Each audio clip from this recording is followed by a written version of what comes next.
Welcome to the archive. My name is Jason, the archivist adrift, and this is a bit of a different video than I normally do.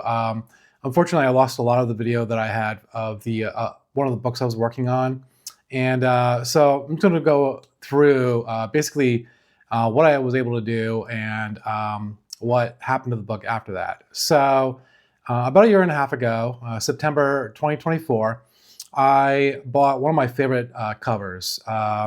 It was an Exciting Comics number 45, and came out in March 1946. And it's a pretty popular cover of the Black Terror, who is my favorite Golden Age superhero, fighting a robot. And it's really great cover. Just like I said, one of my favorites. And I was able to find it really cheap on my comic shop. I think I paid about $205 for it. And the problem with it, though, was that it was heavily restored. I didn't really understand quite how heavily restored it was until I actually got it in hand.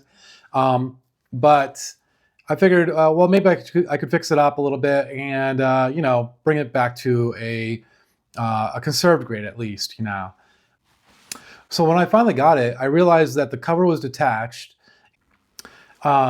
The inner part of the cover had some strange paper adhered to it to hold it all together, because apparently it was kind of in pieces. And so I spent hours and hours and hours slowly peeling away that inner cover to kind of expose the inner cover itself. And as I was doing so, I was starting to rip up graphics, and I started to see why they used this whole interior to kind of like hold the whole thing together. So I used as many tear seals and tenguja. This is before I knew how to leaf cast. I tried every technique I knew at the time to kind of put it all to get back together again. And I did a pretty decent job, but I knew it was never going to be considered a conserved book in the state that I had it in. I knew that it would have to be leaf cast. And like I said, I didn't have the skills at that point. And the person I knew who had the best skills at leaf casting at the time, and still to this day, is Kenny Sanderson. Kenny Sanderson is pretty much a legend among comic book conservationists and restorationists.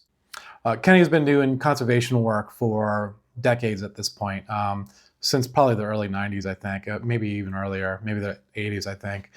There's nothing that he can't do, in my opinion. And his leaf cast technique is fascinating. He doesn't have a YouTube channel, but he does have Instagram. And if you go to Instagram, you can see his process, or a little bit of his process. He does a leaf casting technique called full-submersion. And this is where he takes a comic book cover or a wrap, and he suspends it between like a grate, and then he submerses it in a solution, and then he pours a leaf cast mixture into that solution, and then he drains it, and the pulp finds all the voids in the wrap and fills it in, and it creates this perfectly smooth cast, way smoother than anything that I can do. It looks exactly like comic book paper when he's done. It's fascinating. So I sent my book to him to see if he could work on it, and he worked out a deal with me and gave me a really incredibly fair price. I think he was really trying to help me out because he knew I was new to the whole conservation game, and I think he wanted to help out an amateur. And so once Kenny got it, he was able to cast it together and it looked amazing. Then he asked me if I wanted to get it sent to CGC, which I hadn't really considered, but I said, go ahead and send it. And he did. And it took for a while for them to finally get around to grading it. But when they looked at it, they realized that I had assembled the inner wraps wrong. And it passed through a number of hands before it got to CGC, and no one had caught it. So they sent it back to Kenny and was like, hey, look, we can't grade this because the wraps are in the wrong order. And so Kenny was able to fix that, and he sent it back to the CGC. And it turned out the book got a restored grade. Not because of anything that Kenny did, but because unbeknownst to me, and nothing in the listings on my comic shop had indicated this, but the interior wraps had also been trimmed. And so CGC's got kind of a rule about how much trimming can be done to a book before it's considered a purple label. So if you have like just the cover trimmed and you leaf cast the cover and the interior is not trimmed, you can probably get away with getting a conserved grade. Or if the cover is not trimmed, but say one or two of the interior wraps are trimmed, and you leaf cast those back to standard size, you might be able to get a conserved grade as well. Unfortunately, in this case, there was just too much trimming done to the book on the interior. But coming from where it did, the book looks fantastic. It does have these big holes here and all this kind of chew up here, and then you got the hole up here. But those were all there. They looked a lot worse way before Kenny got his hands on it. And a lot of this damage here was done by me trying to peel out that weird interior piece of paper that was glued to the inside of the cover. So it looks much better now. I kind of regret getting this graded because I really wanted to study Kenny's leaf casting on this book. So I think what I'm going to do is, I think I'm going to crack this out, and I think that I'm going to find a different set of interiors to marry to this book so I can get bumped to a conserved grade. But I feel like this book deserves more. So the end of this book is not over. The saga isn't over. So that brings me to a different topic. Back in October 2025, about 6 months ago, I was on Mon Comics' third annual Halloween Spooktacular. Brandon invited me to the show and really had a great time there. And one of the other guests, Travis at Comics Limited, he's a community artist. He does amazing work.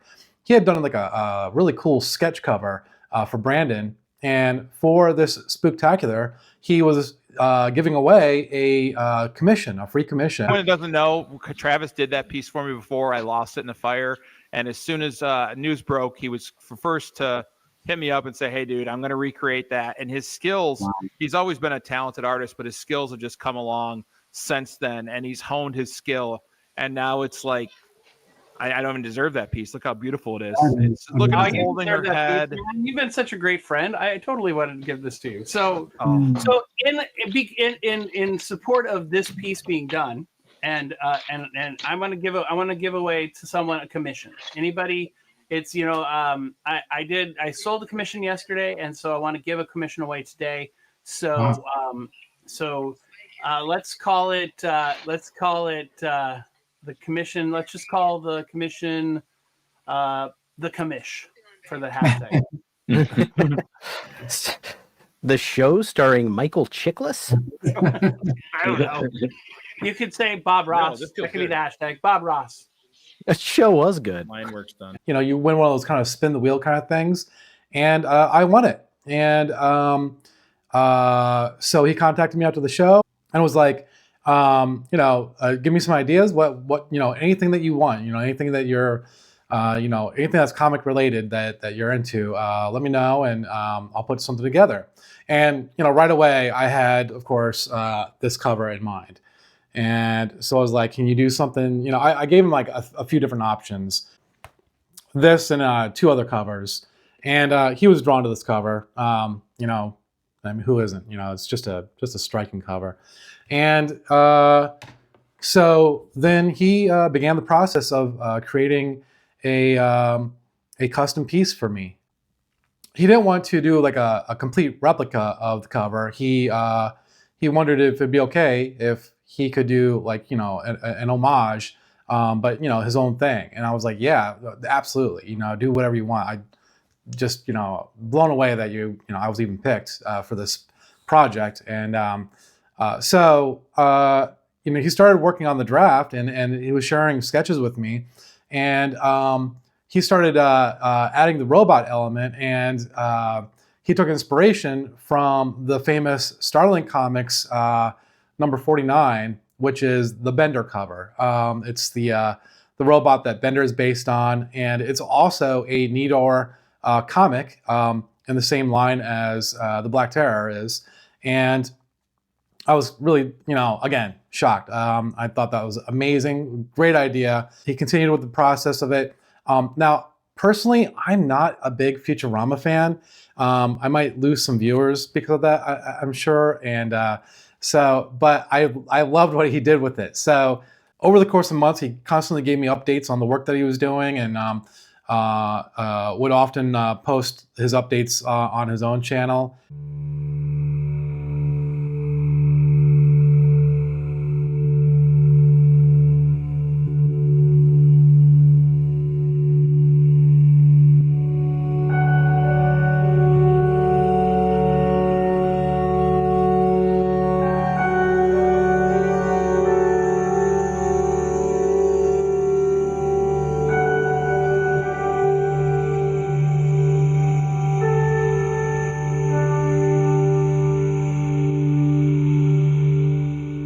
He finally finished it about a month ago, and sent it over to me, and this is the finished cover, and I absolutely love it. We have the Black Terror beating up on the Bender robot, with Tim, who I didn't even ask him to put in or mention or anything. He just did enough work digging into the subject matter to know that the Black Terror had an assistant jumping in as well. You got the mad scientist, because you always have a mad scientist in these Nidor books, and of course the woman in the red dress. The trade dress is perfect. I mean, it's exactly what you see on the Nidor comics. Just amazing. Here they are side by side. Just wonderful work. I could not be more happy with this. Super, super blessed. He is just a fantastic artist, and really enjoy everything he's doing. He's working on some new projects right now. They're also really great. And to add a little bit of a cherry on top, he sketch covered a copy of Action Comics #1, which obviously not authentic, but replica, and perfect. The Black Terror was essentially Nidor's Superman, and Ledbetter book to sketch cover over it. So I am super thrilled by this. I really, really love it, and I will keep it forever. Again, thank you, Travis. And yeah, so I just wanted to share that journey with all you guys. Thank you for watching. Hopefully I'll have some more content here soon. I am in the process of finalizing a book I am working on that was heavily mold covered, and I was doing a lot of experimenting on whether or not I could remove the mold, and I think I was successful. The techniques I used need a little bit more tweaking, but I think I got it down pretty well. And then after that, I'll be starting on the Superman book that Johnny at Johnny Comic Stuff sent my way to look at and work on. So, all right, thank you all for watching, and I'll see you in the next one. All right, bye now.